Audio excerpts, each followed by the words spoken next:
Okay, hello everybody. How's it going today? I'm excited to be here with y'all. I'm just making sure that my audio is working correctly because I always have that issue. So I've implemented steps to try to make it better, and I think I have. So we'll find out here in a second if it's working correctly. I hope it is. Yes, it is. Wonderful, fabulous. Okay, so I got fancy with my Stream Deck, and I figured out a way to program like lowering music and raising my volume or unmuting my microphone at the same time. Pretty sweet. Anyway, if we were still doing virtual shows, it would have been it would be perfect. Luckily, I've got a YouTube channel where I do live streams, so it makes sense for me to have that still. Okay, yeah, I do have my glasses on. If the light's distracting, let me know. I'll take them off. But yeah, I wear glasses now, so that's the thing. Yeah, apparently pretty blind in that eye right there, so need to wear them. We're talking about live show audio. We're talking about live show audio today, and the solution that I've come up with, my personal solution. There are many ways to do this. There are grains of sand in the ocean. And I'm far from an expert on audio engineering, let me tell you. But this is what I found that works for me pretty well. I will blanket everything that I'm saying with, if you are traveling somewhere, like if you got a corporate gig and you're doing it at a hotel or a banquet room or whatever, they probably have their own house audio. Try to get that first, okay? Always try to have, whenever you're traveling, always try to use the house's audio. It's already tuned. There's somebody there who knows how to use it. You can plug it in, can do all the stuff. So if you're traveling and you're booking a show through somebody else or at a venue that has music already, or audio, then try to use their own house system first. Okay? Just do that. If you don't have that option, or in my case, I do a lot of shows where they could be, I'm for private hire somewhere in Dallas or something, and somebody hires me for a larger house party or books me for an event, but their venue does not have a microphone and speaker setup, and they don't have one, and they don't have a DJ at the event. And I got to bring all my own audio. I got to bring my own speaker. I got to bring my own microphones. I got to bring my own everything. This is what you should have, right? Most DJs will have, a lot of places whenever they hire you, they might have a DJ as well. The DJ can hook up your equipment into their sound system, and then you're off. You won't have to carry your own speaker in that case. But there's a lot of events where that's not the case. There is no house audio. There's no DJ. It's just me, and I'm doing a show where I need my voice amplified and maybe music. So how do you do that? That's the question. It is a problem worth solving. It's a problem worth talking about, because it will come up. If you perform at all, it will come up that you're going to need to have some kind of solution for voice amplification. So I'm going to just show you my system here. It's pretty rudimentary, but it works for me here in town. If there's anything more elaborate that's needed, it's usually supplied by the venue that I'm performing in, and then I don't need to worry about it. But let's go through it real quick, and let me make sure. Oh, of course. There we go. Don't go anywhere. Okay. The last little piece I needed. Okay, so here's what I use. Okay, and then I'll go through it. If you guys have any questions about this kind of stuff, if you're working on your own show audio right now, or maybe there's just a topic or part of it that's confusing to you, or you want to ask a question, ask me. This is what live streams are for. It means that I can actually directly interact with all of you guys and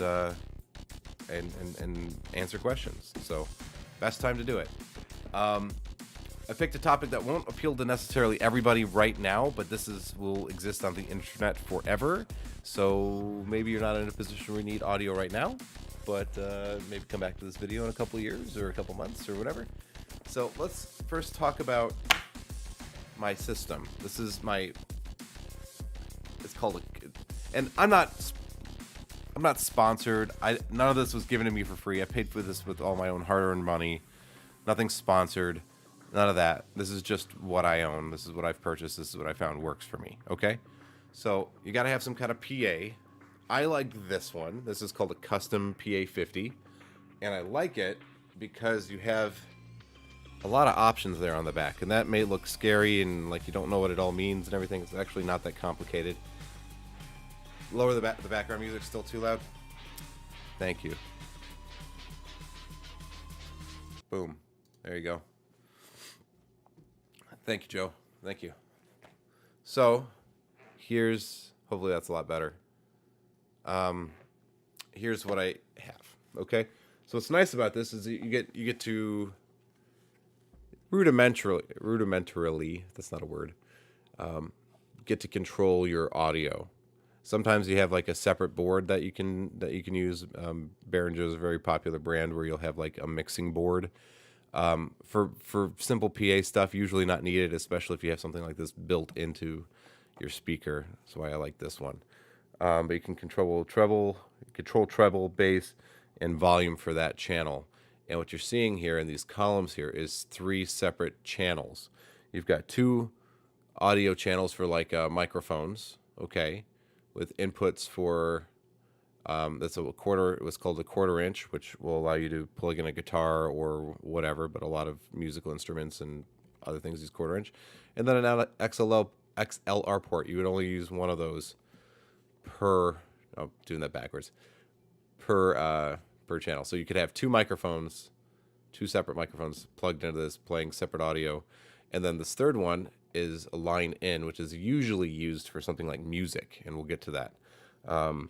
Background music or whatever, show music. And then that's basically it. It's got a built-in handle, which is nice.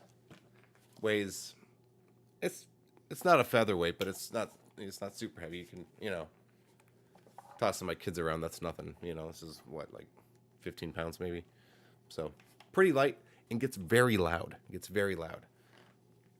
So that's the system that I use. That's the audio. That's the PA system that I use to allow me to get all my voice amplification going. Okay, so everything I'm talking about after this plugs into that. Okay, it's a good one. I recommend getting one where you don't have to have an external mixer, because then it's getting too complicated and you don't need that.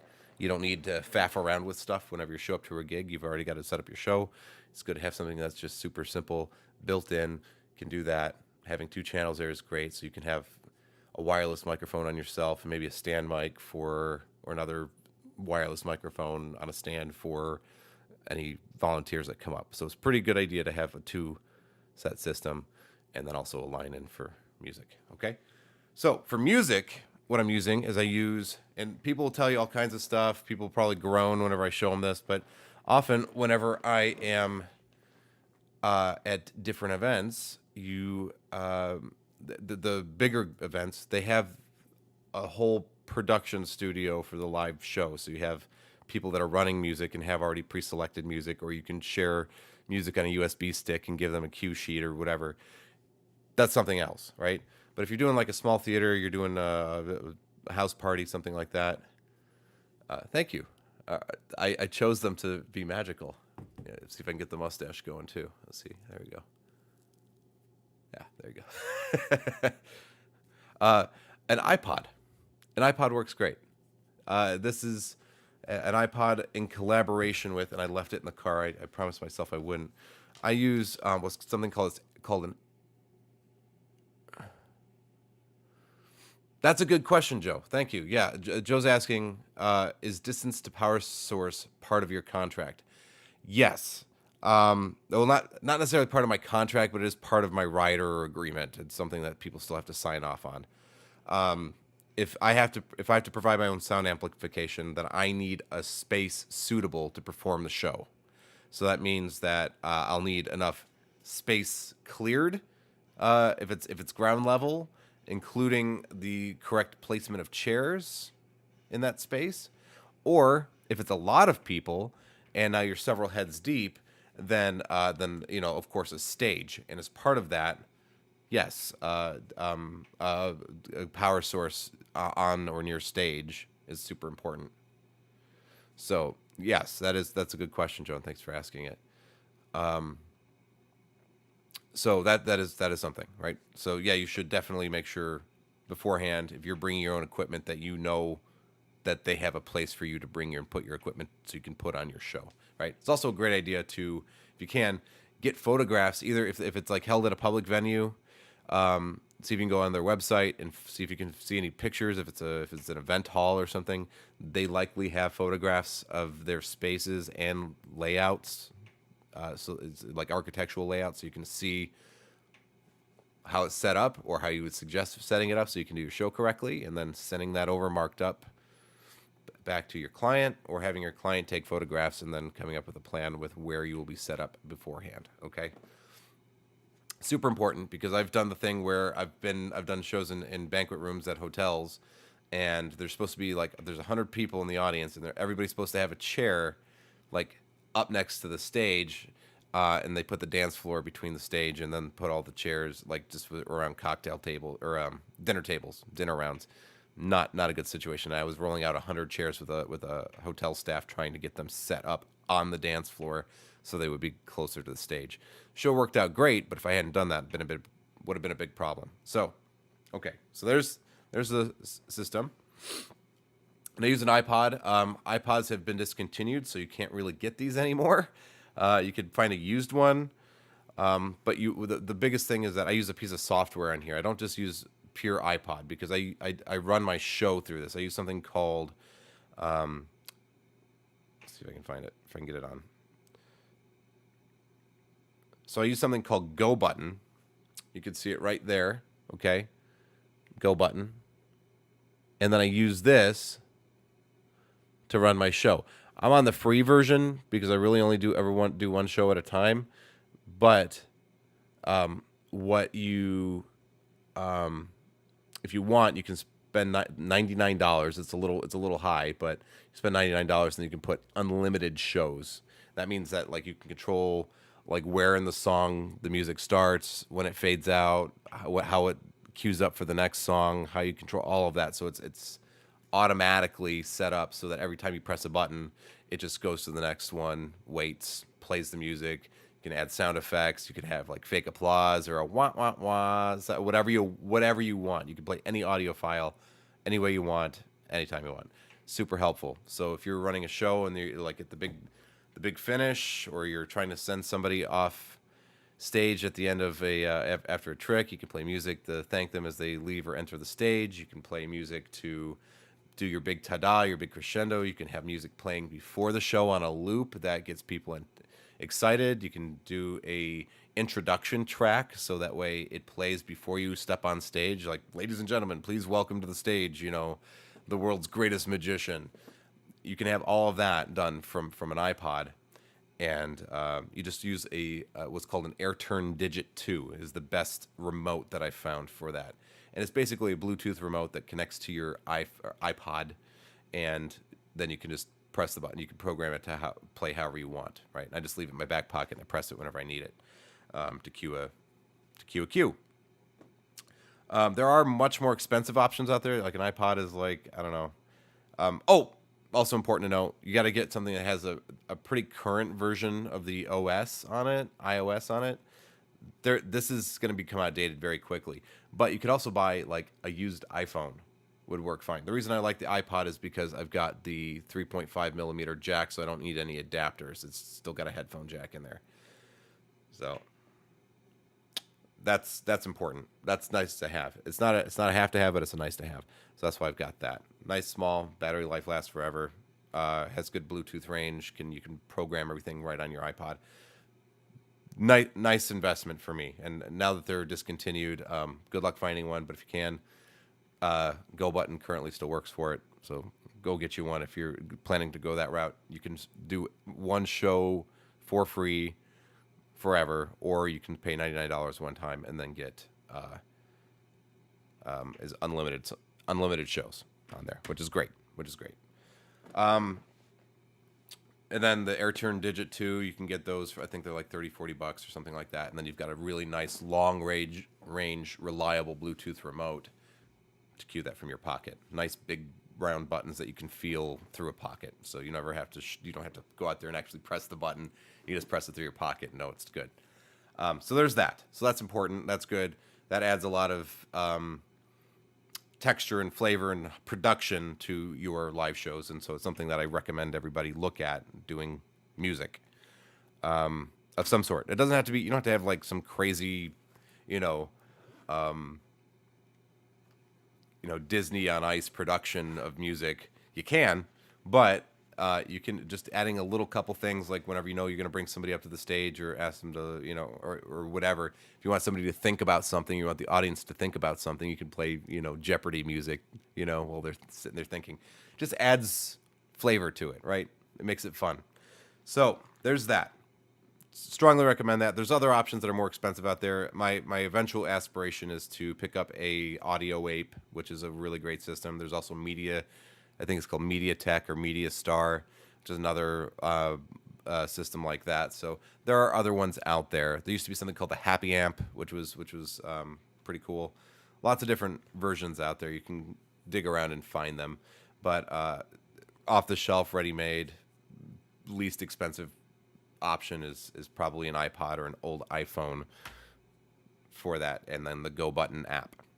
There's also QLabs, which is another one. I better mention that. There's also QLabs or Show Cues. There are other apps out there that also do the same thing or similar thing, so it's worth looking at those. You can also there's an Audio Ape app, which you can use in conjunction with their own remote and an iOS device like an iPad or an iPhone or an iPod Touch or whatever. So lots of stuff. If you want to go more into that, we can talk more about that, or you can do your own research. You let me know.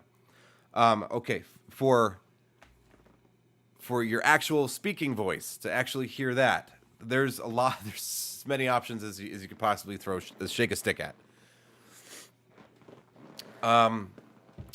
Here's the solution I've come up with. And I used to think it was silly, and I used to think that it was like, yeah, it's technically possible, but it's not super professional or whatever. Whatever. It's actually a really good system, and I could spend as much or more on a system like, a quote-unquote professional system that does the exact same thing, but you can, pay a lot more for those features. What I use, coming from the content creation world, is I use Rode Wireless Go, okay? That's what these look like. They're super tiny. So this one is a receiver. This one plugs into... Let me just do this. I'm gonna do something. That way y'all can see what I'm seeing, okay? I'm gonna switch this up just a tiny bit. Okay. Boop. Okay. Hello. So, hey Josh, how's it going? Good to see you. Joe, you are correct. Small dots of super glue are a great option. I have friends, and David and Kylie Knight. They're incredible church magic couple, and the husband and wife team, and they used to use little jeweled dots. They used to glue little bumpy jeweled dots on top of their rubber buttons so they could feel the little jewel. So, okay. Here's the back of the speaker, okay? And then here's what I've come up with. So I was having problems. Rode makes Rode's the microphone company. Rode makes a adapter for 3.5, which is your standard headphone jack. That's the wrong cable. They create a adapter that will turn this into something that can plug into this, into an XLR. It's called a 3.5 millimeter to XLR converter, or what they call the Rode VXLR adapter. I have one. I don't like it. It didn't work very well for me. So I was having problems with buzzing and noise and everything. I don't know if I got a bad model, but went to Guitar Center today and just got a 1/4 inch to 3.5 adapter. And now it sounds bloody perfect. So this is here's what you're looking at. You just plug this guy in. Okay? And that just sits there. These are made by Rode. This come with a Go XLR kit, so that's great. There you go. And then you would get like another. You can either use another one for this. Okay. So you plug that in there, and then you can put your iPod in there, and then this will wirelessly talk to this. Now, this is originally made for content creation.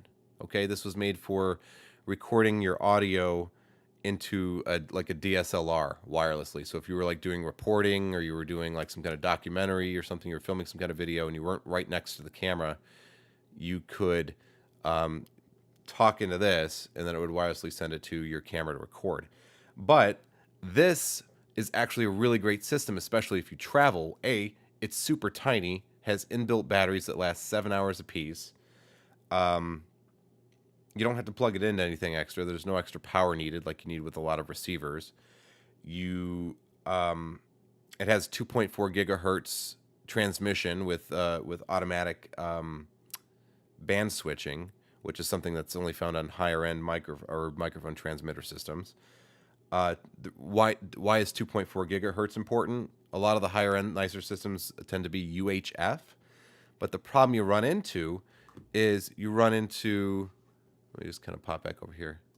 You run into an issue where you have regional issues.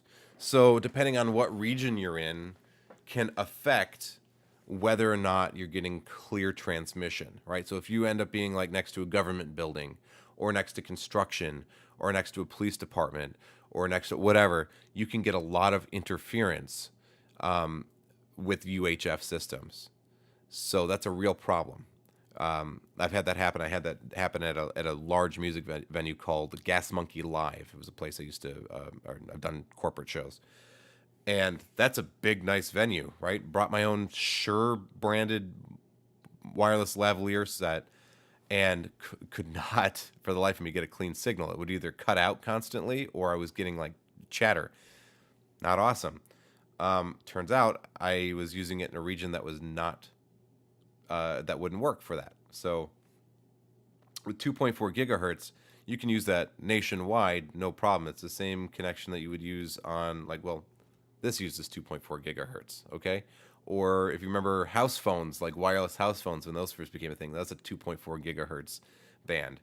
And it automatically will switch back and forth between different bands to find the best one to always make sure you're getting the nicest clarity. You don't have to do anything manually. You don't have to switch. Oh, let me try channel 2. Let me try channel 1. Let me try channel 6. It automatically finds the best channel and sticks with that, and is always constantly hunting for the best, strongest signal. So it works really great. It's also, did I mention, this big. You can also plug lavalier mics into it, right? It not only does it have a built-in lavalier mic right there, which is perfectly fine. You can clip this on. I don't like the look of that at a show, so I'd rather have, excuse me, I'd rather have an actual lavalier microphone. So I do, and it looks like that. And this is actually made also by Rode. It's reinforced with Kevlar in the cable, so it won't snap on you. And it's really nice. It's built just to plug right into there. Okay. So it plugs in there. It's got a shorter cable than a lot of them, which is actually nice with this, because a lot of them you get like a 20-foot cable or something that it's like way too much, and you're like trying to shove it all in your pocket. This is about perfect. So that just sits there on your shirt. We could talk about lavalier placement and etiquette and that kind of stuff if you want to do that. That just clips onto your lapel or your shirt or wherever you want. You can hide it behind a tie, doesn't matter. And then now you've got really nice, clean, crisp, beautiful audio that will just you have your hands free. That's also something that's important. You have your hands free, because if you're doing magic or mentalism, you're going to need your hands. You can't be faffing around with a microphone. I also like to move around a lot when I'm on stage, and I don't like to be stuck where a stand mic is. I don't like it. Not my style. You can do that. It's a lot cheaper route. You can get like that kind of stuff for, under $100.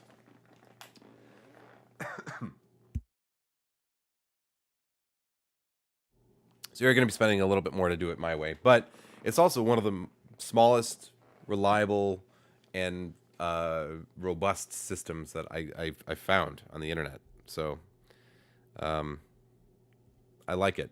I want to answer any questions you guys have about it, or if you guys have any questions about live show audio in general, or about anything I've shown here. I would love, I love to answer anything that I can. If I don't know the answer, I'll tell you I don't know the answer. You can drop the cable down your shirt so it's hidden and won't get snagged on your hands.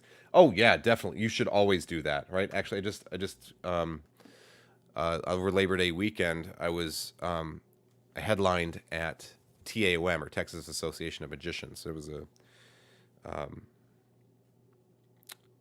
conference for magicians, and I don't know if I call it. I wouldn't call it headlining, but I was there. I was performing there, and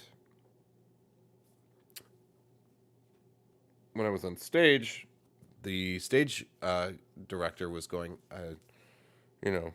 trying to like try to wire me up for the microphone, and he was trying to like just like put the wire like in my like clip it here and then like run it down into my pocket or something. There was wire hanging. I'm like, no. So I took it and I dropped it down my shirt and then kind of wired it out.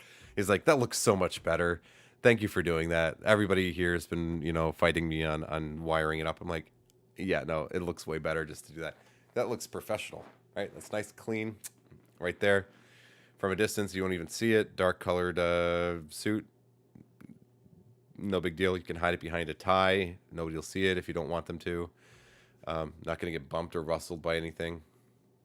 You're good. You're solid. So it's a really nice option. It's my favorite option. Let me see if I actually click that over here.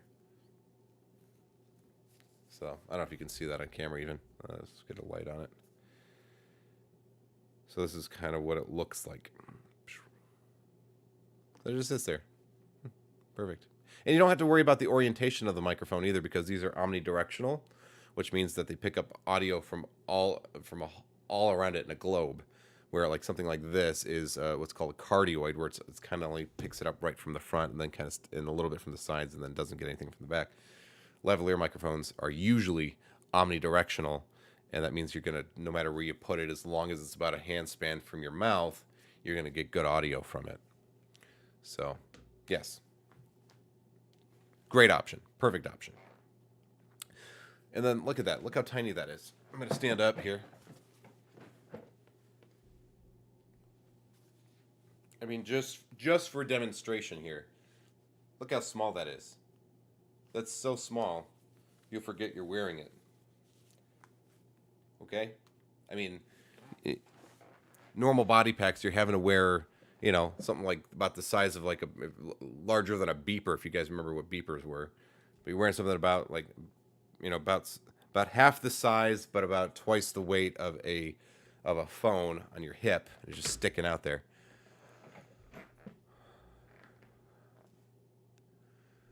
Something else I need to point out too. This is important because I only realized this the other day. The one downside of my system, because I have there's two versions of the Rode Wireless Go. There's a V1 and a V2. I have the V1.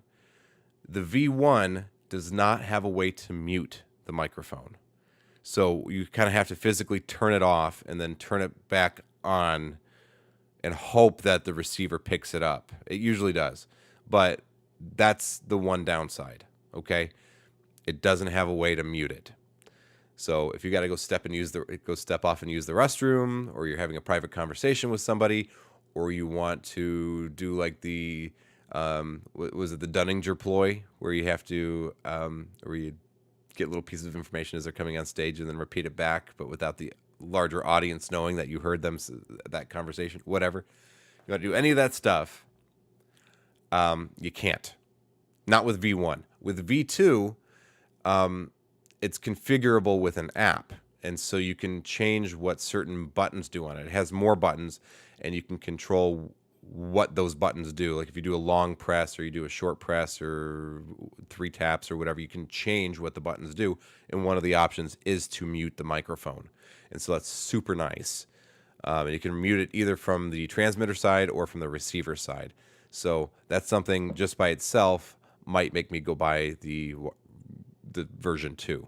So yeah, I don't have that on this system, but it's the system I have, so it's what I use.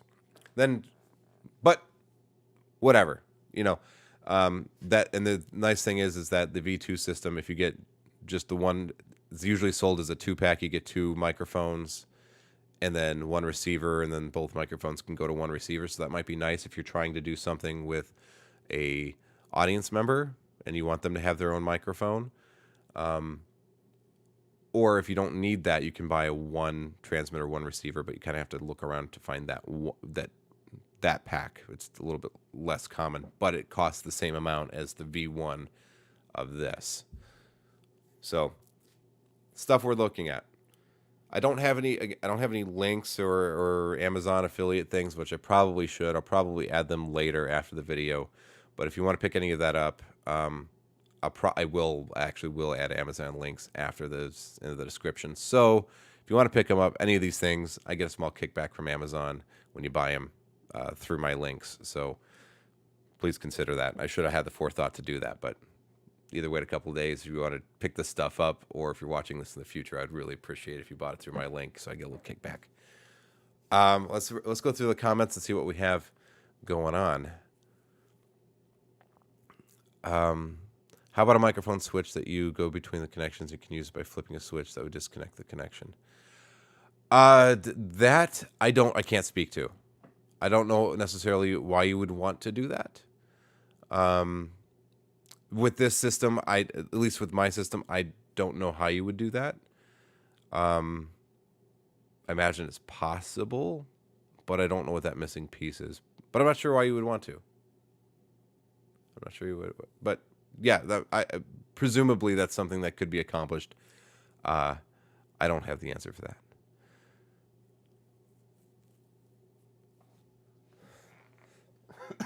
Excuse me.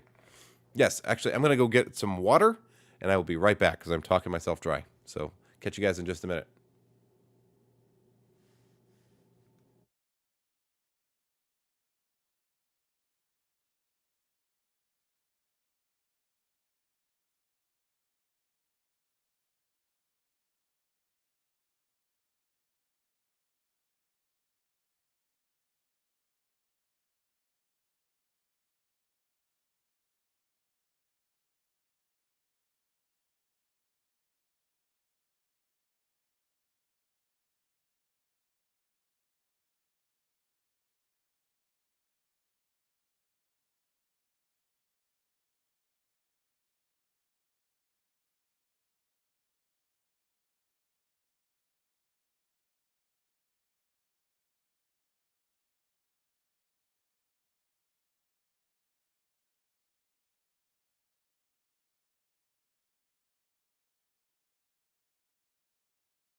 Okay, I'm back. Sorry about that, guys. All right.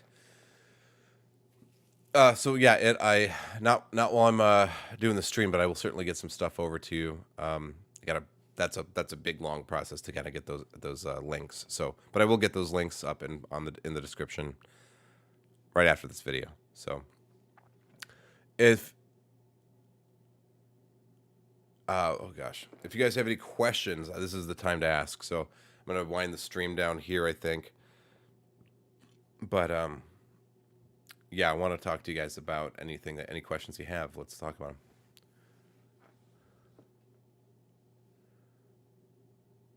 them. Joe says, in my experience, muting a mic cleanly requires something designed to do so. If you just hard separation break that, that's pretty obnoxious pop. Yeah, you get that electrical, and it's quite loud, and it's obvious what just happened, and it's pretty obnoxious. You're absolutely right. Yeah. So having something that just turns off, right, instead of having any kind of manual physical connection or anything, yeah, will cause an issue. Yeah, and I haven't tested that. To be fair, with a Rode Wireless Go 2, I haven't tested one of those, so I don't know what it would sound like if the mic was muted on and off. I imagine because it's made for people filming content and trying to get clean audio tracks, that it would be a quiet on and off mute. But again, I can't speak to that. I just my assumption. But yeah, test for yourself and make sure you can return it. Okay, if you want to go that route. Something else that's nice. I didn't mention this before, but these little guys right here, these little wind muffs, kind of not awesome to use on stage. Like indoors, you would never need to use this. Okay, but if you're like, let me see if I can. With this, let's say this is what you've decided to go with. You want to use just that microphone there. You don't want to buy another microphone at the moment, or your lavalier microphone disappears or gets broken. And you're not limited to a lavalier either. You can use a Countryman or over the ear, what they call an earworm, whatever you want. You can anything that'll fit into a TRS port there. Okay, not locking. That's another thing. It doesn't lock. It doesn't screw down. So you can't yank on that because it'll pop out and then you have no audio. But it has a built-in microphone there. The microphone's pretty good. And so if you're in a real pinch and you have nothing else, at least you can clip this on if you had to, and it'll get your voice. Okay, just doesn't look very good, right? But in a pinch, emergency, you can totally use this without a separate microphone plugged in. So definitely something to work at. I like it a lot. But if you have, okay, we were going with this.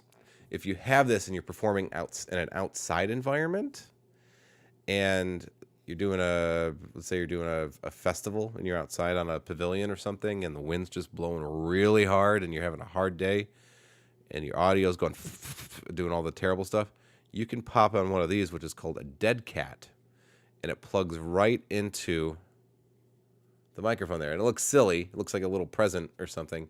But what that does is this gets rid of the wind noise. Awesome. They don't have to include this, but they do. I like it. Super handy if you're in that environment. Thoughts on miking people from the audience when they come up?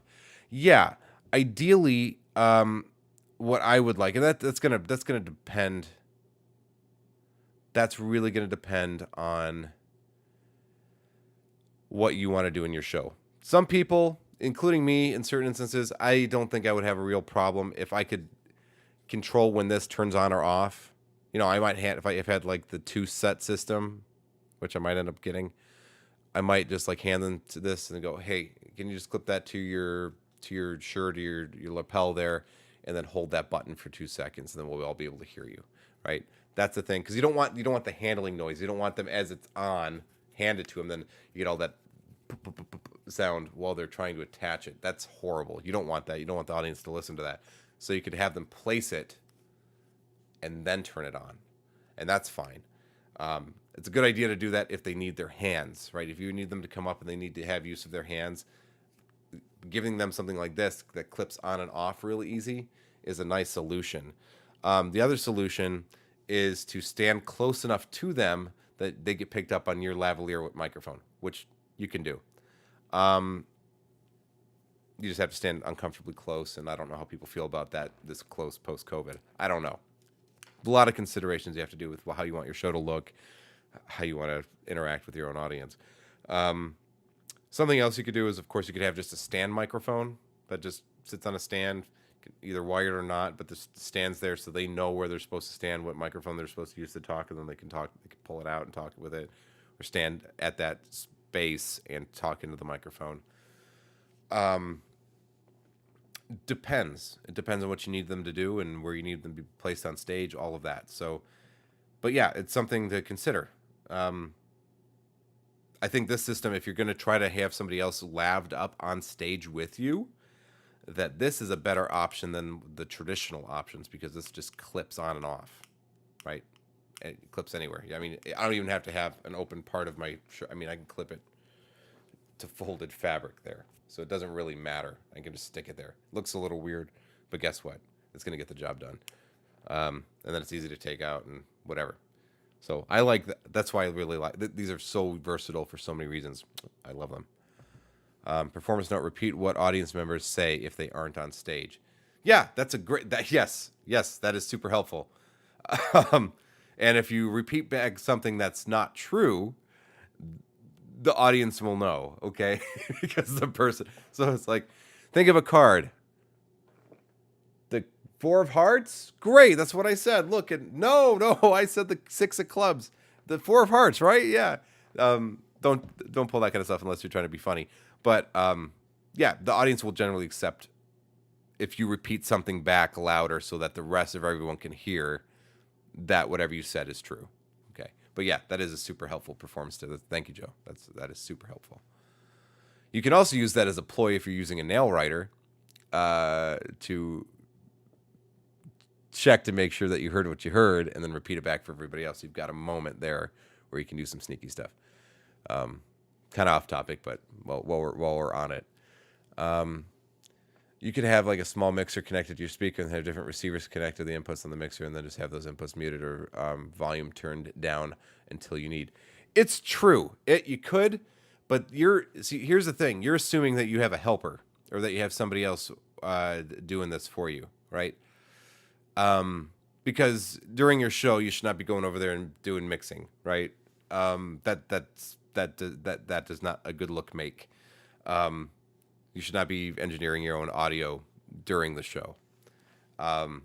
So assuming there's somebody there to help you and has your cues and knows what you need, yeah, then that's great. But in those performance situations, you'll already have that person because you'll have rehearsed that with them earlier in the night, right? Or the day before or whatever. But I'm talking about you're there in the trenches. You've got to control everything yourself. If I had somebody helping me, I wouldn't have to have the whole iPod whatever set up and have to cue my own audio. I would just let whoever else do it. So this is coming from the standpoint of assuming you're handling everything, and you're handling it in real time on stage live with everybody watching you. So it does limit how you're pulling your own little magic trick of producing the show while you're performing and while you're also whatever else. So yeah. Which isn't a situation I find myself in quite often, and a lot of performers do. So this is just a quick look at the system that I'm using right now, what I like. There isn't much I dislike. There's a couple things I might go to a V2 of this because of the extra benefits of having another receiver, another transmitter, and the mute buttons and all that kind of stuff. So that might be kind of nice. But it's a small, compact system. It's relatively inexpensive, and it covers all of the bases, music and audio and everything. And so it's something that I really like. It's taken me a long time to come to this set here, but I'm very happy with it. I wanted to share it with you guys. If you have any questions after this, please leave comments down below. I'll be happy to answer them, and I'll chat with you all really soon. Thank you so much for being here tonight. Eat your vegetables, keep your room clean, go to bed on time, and I'll see you hopefully next Friday. All right. Take care.